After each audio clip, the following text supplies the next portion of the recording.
Before you work on marketing and sales for your business, regardless of what your business is, you really need to know your messaging. How many of you, just say yes in the comments, how many of you are clear with your messaging? Very clear. As soon as someone says, hey, what are you doing? You know exactly what to say. It comes right out of you. And I should say, not just that 30-second pitch, but you can say something that's meaningful and heart-centered. You know exactly who your avatar is. When I say avatar, that means exactly who your client is, who you're helping, what you're really reaching out for. Exactly clear messaging. If you're very clear, write yes in the comments so I know you have a clear message. If it's not so much, you can write not so much. It's okay to know exactly where you are. Many new business owners start going out to networking events. They have a simple website, right? They are slamming it in social media with information about their business, like just posting, I have this event, I have this event, I have this event, without giving information, some tidbits of what we say, nuggets of things that are interesting, sharing articles that they read. You know, it's not just about me. And they're just kind of throwing it up there, just putting anything they can possibly think up on social media, not really following a growth plan for their business, spending money on Facebook ads. How many of you have spent money on Facebook ads and have not gotten anywhere? Print ads. Who does that here? You're spending money but not really getting what you thought you were getting, or spending lots of time on Facebook. Social media, Instagram is the new one. I don't know if any of you are on Pinterest or Snapchat, but not really flowing with a plan. Business is about relationships. So I want to talk to you today about strategic networking, getting back to the basics before we even had the internet. Not creating a funnel, not talking about a webinar, not blowing up social media. Not everyone is built for those complicated processes. And I also feel here in our holistic arena, where people tend to be introverts and a bit adverse to technology, it's probably not the best way for us to be talking about and marketing our businesses, right? We like the warm and fuzzy connections. We like the touch. We like the personal interaction. We like to really sit down and get to know somebody. Type warm and fuzzy if that's you. I'd like to know if you like that personal connection a little bit better. Like I said, business is about relationships, collaborating with others to build your business without spending a ridiculous amount of time on money to get those contacts. It's really not about building up your mailing list that you're probably just gonna spam through eternity anyway, right? I also think people today are bombarded with lots of information, lots of emails, lots of social media, and every new fad, people are adding to it. So if it's webinars, everyone's making webinars. If it's video, everyone's making video. It used to be, you know, 3 touches to find someone. Now it's about 16 touches till you find someone, till they remember you. Videos used to be under 2 minutes. Now it's 8 seconds before people click off of them. So it's getting harder and harder and harder to keep these interactions going, or to say, hey, I'm here. So we want to just kind of keep that at the forefront as we're doing this. Many people are not reading the emails. They're not looking at the videos. They're not looking at the posts anymore. It's time to just really get back to basics and create real solid relationships with each other. This is one thing that we do at NLBP.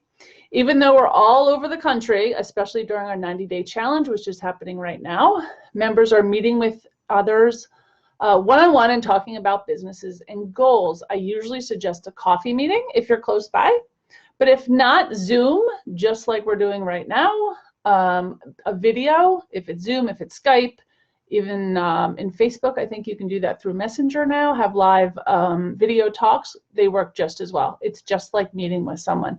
But take the time for a real meeting, People refer to others that they know, like, and trust. Why not take time to create these relationships then? Have you ever gone to networking meetings and people have shoved cards at you?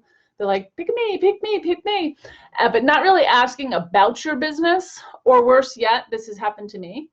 They ask what you do, and if you're in that holistic realm, or you do something that's a not so mainstream, let's say, people are like, yeah, I don't really need to know you. You're not really going to help me, and they kind of just move on, or they go, oh, or take my card. That's all you need to do. Just take my card. Maybe you can help me, me, and just kind of move on. And I think we see that a lot in the holistic realm if you're a holistically based entrepreneur. It's a very narrow-minded way of doing business. Let me hear in the comments who this has happened to. Have you ever gone to a networking meeting or something where you just really didn't feel like you fit in, or people were really just looking for that sale or to push your business on them? Let me know in the comments. Not every connection will add to your bottom line directly, but that indirect impact could be worth your time in a way that you really don't know. How many of you were surprised sometimes by a referral to your business? Like you had no idea that something was coming along? I'm just looking at these comments real fast and realize that they're not moving upwards. So I was like, boy, no one's commenting, but they weren't moving up. So now I can see them. I think I have to just go back and look at them. Thank you guys for commenting.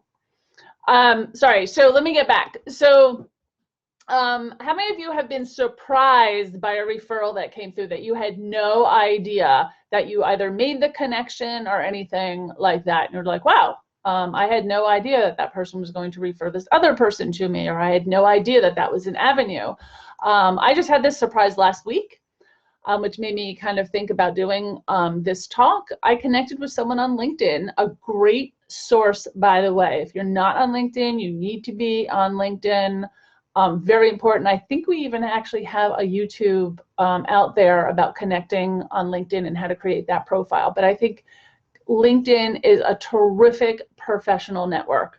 And anyway, we made time for a discovery call because I've been reaching out to contacts on LinkedIn just to talk about what I do and really to find out what some other people are doing that I think are just have really interesting businesses or have that authentic thread. So I've reached out to people and I try to have 3 to 5 discovery calls a day. But it's not every single day, but I try to do it almost every single day to learn about people and their businesses. I don't really expect each one to turn into a client, but I look at it as an opportunity to meet and connect with one more person about what I do.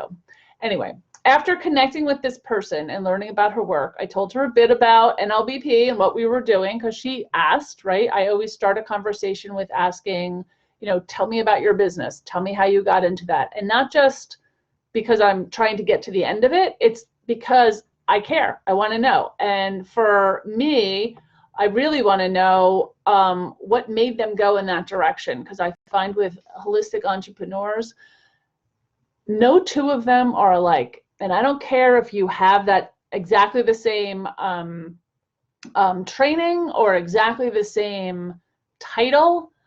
You are not the same. Like when you say energy worker, right? How many energy workers do you know? And no two are the same. I think they attract very different clients. They're just different people. So I see it more as abundance, not the same people over and over. So when I'm having a discovery call, I want to know what made your path go that way, especially in the people that we attract, usually are coming out of some other career.